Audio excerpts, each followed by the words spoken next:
Perkenalkan, nama saya Sri Mugiastuti dari kelas SI20I. Di sini saya akan menjelaskan materi tentang topologi star. Apa itu topologi star? Topologi star atau disebut juga topologi bintang adalah topologi jaringan yang berbentuk konvergensi dari node tengah ke setiap node atau pengguna. Media transmisi yang dipakai pada topologi bintang adalah kabel UTP yang telah dilengkapi dengan konektor RJ45. Ciri-ciri topologi star yaitu setiap komputer dihubungkan dengan memakai perangkat yang disebut dengan hub atau switch. Hub dalam topologi ini fungsinya untuk menerima dan meneruskan sinyal-sinyal yang dikirim dari komputer satu ke komputer lain. Sedangkan untuk fungsi topologi star itu sebagai penghubung antar komputer satu dengan komputer lainnya dalam jaringan komputer, baik komputer tersebut sebagai server ataupun sebagai klien. Selain itu juga bisa dipakai untuk menyambungkan perangkat keras, komponen jaringan lainnya seperti router, access point, modem, dan lain-lain. Sekian penjelasan dari saya. Penjelasan materi selanjutnya akan dijelaskan oleh teman saya, Nurjaman. Hai, nama saya Muhammad Nurjaman. Seperti yang teman saya sebelumnya Sri Mugiastuti sampaikan, saya akan melanjutkan tentang materi topologi star dalam topologi jaringan mata kuliah jaringan komputer. Nah, untuk selanjutnya, di sini saya akan menjelaskan tentang kelebihan dari topologi star. Nah, dalam topologi star ini salah satu kelebihan yang dimilikinya yang pertama itu dapat dipakai pada banyak komputer server dan klien ya. Ini pasti bisa dilakukan karena kan jaringan atau topologi star ini kan dibangun menggunakan hub yang dimana hub ini kan bisa menyambungkan kita dengan banyak klien dan juga banyak server gitu. Oke, dan yang kedua yaitu sangat ringan dalam maintenance ya, karena memang dalam pembangunan jaringannya pun itu sangat sederhana. Itulah kenapa ini itu sangat mudah untuk kita pindahkan dan juga untuk di maintenance ya. Lalu yang ketiga ada speed transfer pada jaringan komputer sama besar. Iya, karena di sana hanya terdapat satu hub dan switch. Jadi ketika kita akan mengirim suatu file misalkan dari satu komputer ke komputer lain, itu speed transfernya itu akan sama karena memang menggunakan jalur yang sama juga saat pengiriman data tersebut gitu. Oke, yang keempat dapat menggunakan berbagai tipe kabel. Nah, ini tepat sekali karena kan dalam jaringan atau topologi star ini kita itu bisa mengkoneksikan banyak device. Jadi bukan hanya jaringan, jadi bukan hanya komputer saja yang bisa kita koneksikan di dalam topologi tersebut, tapi ada banyak device lain seperti yang tadi udah disampaikan sama teman saya ya. Ada kayak access point, modem, printer dan yang lainnya itu bisa dikoneksikan. Itulah kenapa di sini kita bisa menggunakan berbagai macam tipe kabel gitu, selain dari kabel jaringan pada umumnya.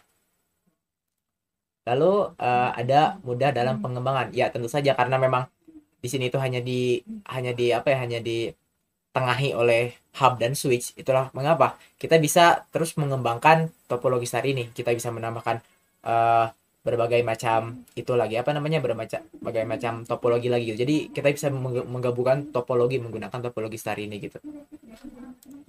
Oke, lalu selanjutnya itu ada tingkat keamanan jaringan yang tinggi ya. Tentu saja karena memang hanya dikontrol oleh satu hub dan satu switch, tentu saja keamanannya itu tidak akan mudah untuk retas untuk dapat disusupi oleh orang lain gitu. Lalu yang terakhir ada kemudahan operasi jaringan. Ya, karena memang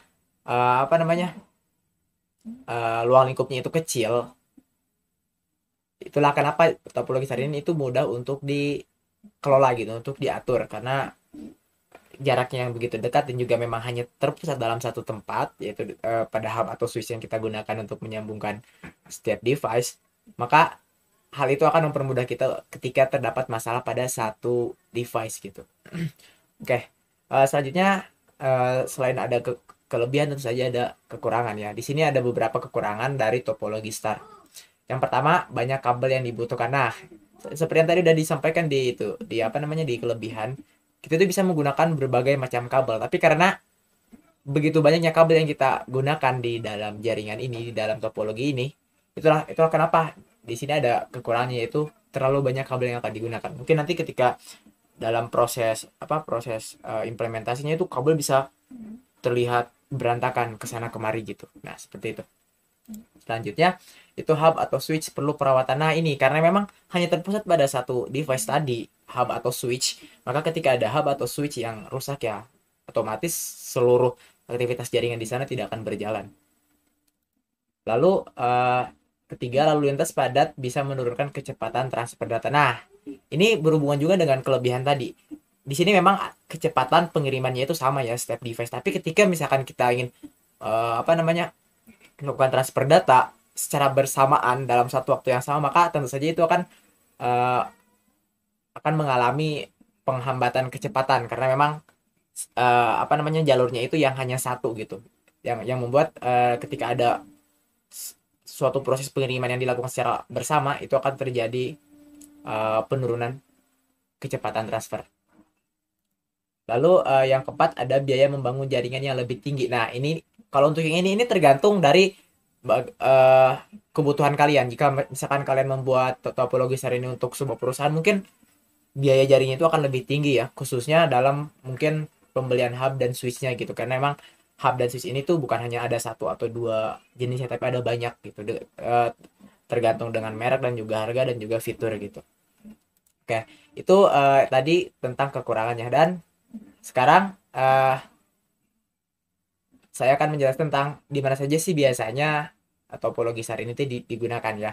Yang pertama, tentu saja ini ada di sekolah ya. Sekolah-sekolah umumnya menggunakan topologi SAR ini, entah itu untuk praktek khususnya di jurusan TKJ ya, atau memang untuk pengimplementasian di kantor seperti staf TU atau ruang guru untuk penyampaian, maksudnya untuk menyalurkan internet dan juga membagikan internet kepada staf-staf yang ada di sana. Lalu selanjutnya ada warnet ya, atau internet cafe. Di sini sudah jelas. Biasanya warnet itu sering menggunakan berbagai macam topologi. Dan salah satunya adalah topologi SAR ini, di mana memang di beberapa warnet, termasuk warnet di daerah saya ya, itu menggunakan topologi SAR. Dan ketika saya melakukan wawancara ya di sana, si OP warnetnya itu mengatakan bahwa memang ini itu adalah salah satu topologi paling sederhana dan mudah untuk diimplementasikan, katanya begitu. Nah, lalu yang terakhir itu tentu saja ada di gedung-gedung kantor ya. Ini untuk beberapa gedung yang memang tidak terlalu memerlukan space yang terlalu besar untuk jaringan yang akan dibangun, maka memang si topologi SAR ini tuh paling cocok digunakan di gedung-gedung seperti itu. Oke. Selanjutnya, jadi bagaimana sih atau implementasi dari topologi SAR ini? Saya akan perlihatkan pada teman-teman. Di sini saya sudah membuat beberapa device yang saya sambungkan menggunakan hub. Nah, jadi seperti ini teman-teman, kira-kira implementasi atau bentuk dari topologi SAR, di mana di sini tuh di tengahnya itu terdapat satu device, entah itu berupa hub atau switch, untuk menghubungkan seluruh perangkat yang ada di jaringan tersebut. Nah, kita itu bisa menggunakan kabel dan berbagai macam kabel untuk menggabungkan atau mengkoneksikan dari si komputer ini itu ke si hub ini. Seperti misalkan dari laptop ke hub ini kan pasti menggunakan kabel yang sama dengan PC dan juga perangkat komputer lainnya. Sedangkan printer pasti memiliki kabel yang berbeda ketika akan dikoneksikan ke hub atau ke switch yang digunakan sebagai penghubungnya gitu. Nah, jadi ini ya teman-teman, kira-kira bentuk atau implementasi dari topologi SAR tersebut.